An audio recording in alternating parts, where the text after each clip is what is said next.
The Virgo Cup Champions Meeting is a 1600-meter mile turf race taking place on the Hanshin Racecourse, going right in the fall in sunny weather and firm conditions. Starting off with the stat requirements, in terms of stamina, you're going to be aiming for around 650. If you want to be safe, you can get a little more if you're running a front runner or runaway, and you can get away with a little less if you're running a late surger or end closer, although I would recommend at least 600. Now, quick note about runaways. That stat requirement is if there is only one runaway Suzuka. If there is another runaway Suzuka, the stamina requirements skyrocket to about 11 to 1200 stamina plus a gold skill. However, if you do manage to get that stamina while still maintaining the other stats, it's pretty much a guaranteed win. Now, stamina works in conjunction with guts, and I would aim for around 400. You can get away with a little less if you have more stamina and vice versa, but I would say around these ranges. Now, in terms of power, certain tracks have a hidden speed boost based on a stat or stats in increments of 300. So I would recommend getting 901 power, although if you are struggling to hit that benchmark, at least aim for 601.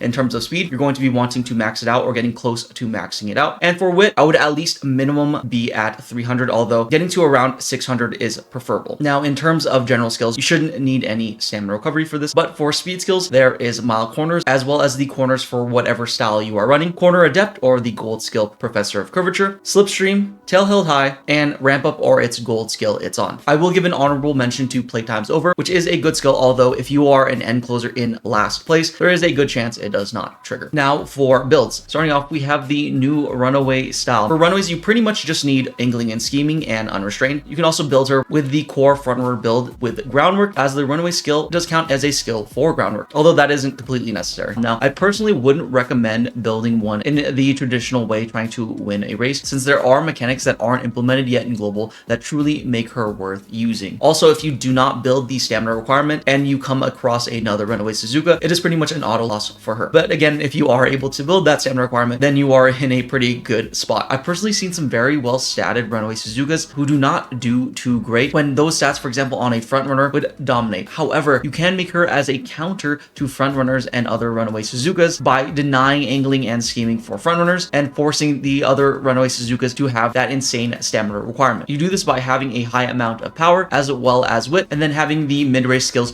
to maintain the lead. But I do urge you guys to experiment and test it out for yourself, and let me know if you've had any success building her in a traditional manner. Now, moving on to front runners, you're going to be building off the skill I mentioned previously, angling and scheming from Stay and Sky, which is an insane acceleration skill, but it does require first place. So to increase your chances of getting that first place, you rely on the skill groundwork, which takes 3 skills to activate at the beginning of the race. For the most part, 3 green skills, but you can also use focus or the gold skill concentration. And with the new patch, you can also use early lead, which changed to activate at the very start. Some other good skills for frontrunners would be fast paced or the gold skill escape artist, leader's pride, and productive plan or the gold skill mile maven. Frontrunners can also use the newly buffed movement skills by having dodging danger, as well as just one of either prudent positioning or the new Unity Cup skill igniting spirit wit. Essentially, you only want dodging danger and one of prudent positioning and the spirit wit skill because you want to move out and then back in, because if you only have 1 or 3, you essentially stay on the outside, which can be a detriment. It is definitely not the most consistent or required, but it is fun to use if you do manage it. In terms of legacies, I recommend Day and Sky, Bakushin, and Measure McQueen. You can also use Summer Maruzensky's unique, although remember, you do need a recovery skill to trigger, such as 777s or corner recovery. Next, we have Pace Chasers, and I think there are going to be 2 types of Pace Chasers, and one is going to be Taiki Shuttle and the rest, because Taiki Shuttle's unique got changed with the update, and she is going to be very, very strong. However, unlike previous champions meetings, it cannot be inherited effectively, as the duration decrease from inheritance makes the skill not effective on anyone besides Taiki. For Pace Chaser skills, there is Shifting Gears or the gold skill Changing Gears, Prepared to Pass or the gold skill Speedstar, Unyielding Spirit or the gold skill Big Sisterly, and Productive Plan or the gold skill Mile Maven. If you want a more boom or bust style, you can use the acceleration skills Head On, Straight Descent, and the new Ignited or Burning Spirit Power from the Unity Cup. You can also use Nimble Navigator. It is going to be a lot less consistent in this track due to its length. In terms of legacies, I highly recommend Narita Prime. You can also use Oguri Cap, Measure McQueen, and Fuji Kiseki. And again, if you want to play more boom or bust, you can use Meisho Dodo. Next, we have Late Surgers. Late Surgers are going to be the boom or bust style, focusing primarily on Measure Orion's Let's Pump Some Iron. Late Surgers do have a more consistent skill in Position Pilfer or its gold skill Fast and Furious, but for the core boom or bust build, you're going to be wanting Slick Surge or its gold skill On Your Left, Updrafters or its gold skill Furious Feet, and again, the Ignited or Burning Spirit Power, as well again as the option for Nimble Navigator for a truly boom or bust option. Now, in terms of legacies, legacies, again, the main skill you're going to be wanting is Let's Pump Some Iron. And to pair with it, I would recommend, again, Narita Brian's Shadow Break. But if you are going for a more boomer bust style, or you are using Measure Orion herself, you can also use Maru Zenshi, or again, even the Taiki Shuttle unique. It's just that the timing has to be very specific, essentially triggering at the very end of the middle race. Although I would recommend Maru Zenshi over Taiki Shuttles because it was changed from 3 to 5 to 3 to 4. And finally, we have end closers who are going to be very similar to late surgers, except with the major difference, instead of the boom or bust slick surge and on your left, you have straightaway spurt or encroaching shadow, which are both going to be very good for this race, and I highly recommend getting it if you are running an end closer, which you are essentially trading off a higher ceiling for a higher floor. And for legacies, again, you're going to be wanting Let's Pump Some Iron, as well as Narita Brian's Shadow Break, and for a boom or bust option, Maru Zenshi is going to be the legacy of choice. And that is the Leo Cup quick guide. Let me know who you guys are running or how you guys did last time, but other than that, I'll see you on the track.